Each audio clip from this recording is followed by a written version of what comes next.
आज सिद्ध होते दिख रहे हैं। उज्ज्वला योजना, जनधन खाते, किसान सम्मान निधि, हर घर में शौचालय, हर गरीब को मकान। आज देश एक एक कदम आगे बढ़ते हुए इसको सिद्ध करता हुआ गौरव के साथ विकास की राह पर चल पड़ा है। इंफ्रास्ट्रक्चर की दिशा में हो रहा बड़ा बदलाव भी सामान्य मानवीय के जीवन को सरल बनाएगा, देश को एक नई भव्य और आधुनिक पहचान देगा। साथियों, आज जब देश में इतने सकारात्मक बदलाव हो रहे हैं, पूरी दुनिया में भारत का कद बढ़ रहा है, तो कौन भारतीय होगा, कौन इस मां का लाल होगा जिसको गौरव न होता हो, उसका सीना चौड़ा न होता हो, उसका माथा ऊंचा न होता हो। आज विश्व भर में फैला हुआ भारतीय समुदाय जिस गर्व के साथ जी रहा है, उसका कारण भारत में हो रही गतिविधि है। हमें गर्व होता है कि हम अपने महापुरुषों के सपनों को पूरा कर रहे हैं। हमें गर्व है कि हमारी विचारधारा देशभक्ति को ही अपना सब कुछ मानती है। हमारी विचारधारा देशभक्ति से शुरू होती है, हमारी विचारधारा देशभक्ति से प्रेरित होती है। हमारी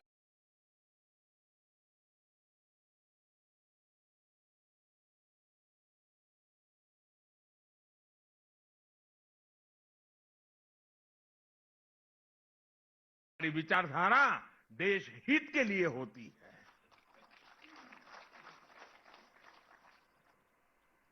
हम उसी विचारधारा में पले हैं जो विचारधारा राष्ट्र प्रथम, नेशन फर्स्ट की बात करती है। ये हमारी विचारधारा है कि हमें राजनीति का पाठ राष्ट्र नीति की भाषा में पढ़ाया जाता है।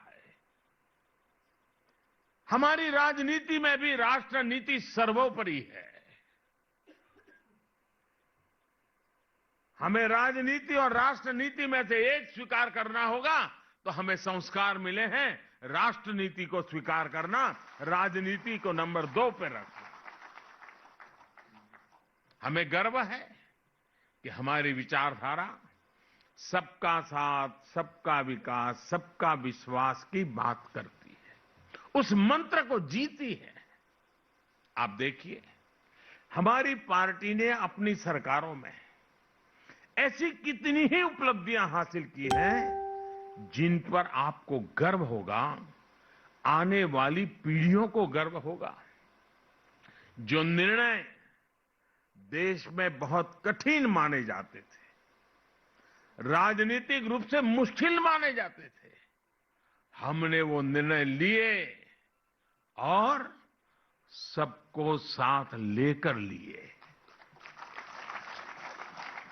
उदाहरण के तौर पर देश में नए जनजाति कार्य मंत्रालय का गठन,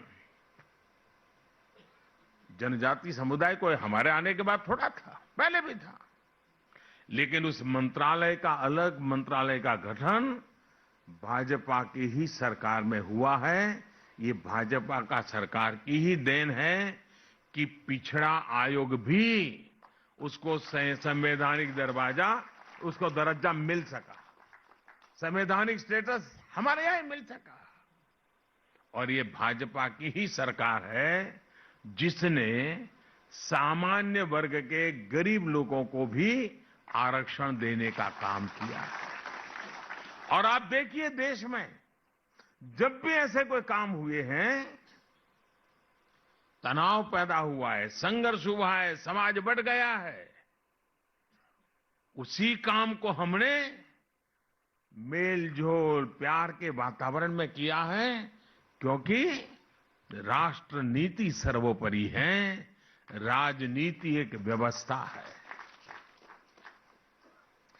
राज्यों का विभाजन देख लीजिए।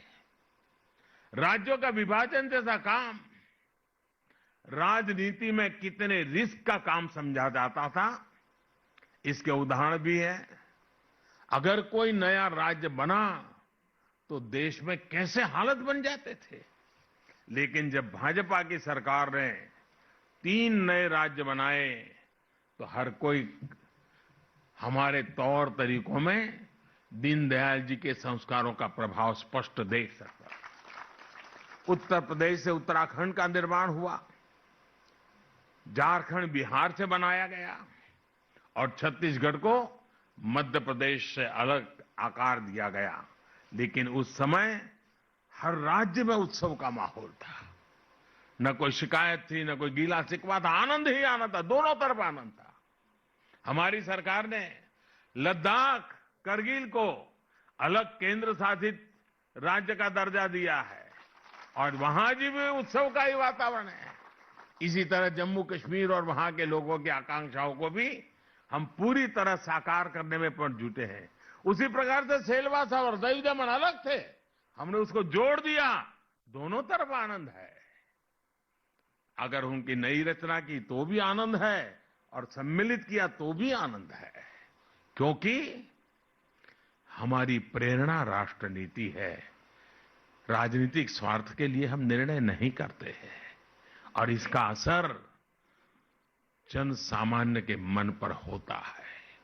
साथियों, हम राजनीति में सर्वसम्मति को महत्व देते हैं। हम सहमति के प्रयास को करते करते सर्वसम्मति तक जाना चाहते हैं। दीनदयाल जी कभी भी राजनीतिक अस्पृश्यता में विश्वास नहीं रखते थे। और आपको याद होगा, जब मैं 2014 में आया तो मुझे सदन में एक बार बोलने का मौका मिला। तब मैंने सदन में कहा था और बड़ी जिम्मेवारी के साथ कहा था और बड़े कन्विक्शन के साथ कहा था। जो इस कन्विक्शन को हम लोग जीते हैं, हमें संस्कार में मिले हैं। और मैंने पार्लियामेंट में कहा था कि बहुमत से सरकार चलती है, बहुमत से सरकार तो चलती है, लेकिन देश तो सहमति से चलता है, सर्वसम्मति से चलता है। और हम सिर्फ सरकार चलाने नहीं आए हैं, हम तो देश को आगे ले जाने के लिए आए। हमारे राजनीतिक दल हो सकते हैं, हमारे विचार अलग अलग हो सकते हैं, हम चुनाव में पूरी शक्ति से एक दूसरे के खिलाफ लड़ते हैं, पर इसका मतलब ये नहीं कि हम अपने राजनीतिक विरोधी का सम्मान न करें। आपने देखा होगा, प्रणब मुखर्जी साहब, हमें भारत रत्न देने में गर्व हुआ। वे कोई हमारी पार्टी के नहीं थे, हमारे आलोचक थे। अभी आसाम में तरुण गोगोई जी, नागालैंड में एमसी जमीर जी, ये सारे हमारे राजनीतिक विचार थे, हमारे राजनीतिक दल से कोई लेना देना नहीं था। न ही हमारी पार्टी का हिस्सा थे, न हमारे गठबंधन का हिस्सा थे। लेकिन राष्ट्र के प्रति उनके योगदान का सम्मान करना हमारा कर्तव्य। हमने पद्मश्री दिया, पद्म भूषण दिया। राजनीतिक अस्पृश्यता का विचार हमारा संस्कार नहीं है। आज देश भी इस विचार को, अस्पृश्यता के विचार को अब देश अस्वीकार कर चुका है। हां, ये बात जरूर है कि हमारी पार्टी में वंशवाद को नहीं, कार्यकर्ता को महत्व दिया जाता है। इसलिए आज देश हमसे जुड़ रहा है और हमारे कार्यकर्ता भी हर देशवासी को अपना परिवार मानते हैं। कहीं कोई आपदा आती है तो हमारे करोड़ों कार्यकर्ता अपना सब कुछ छोड़कर वहां पहुंच जाते हैं।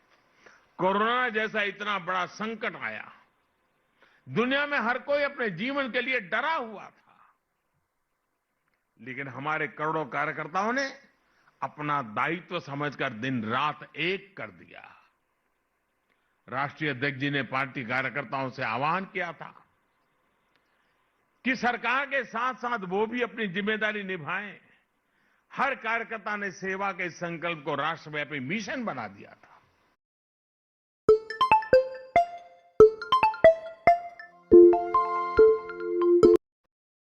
इस कोरोना कालखंड में उन्होंने जो सेवा कार्य किए, उसका वृत्त सुनने का अवसर मिला था। हमारे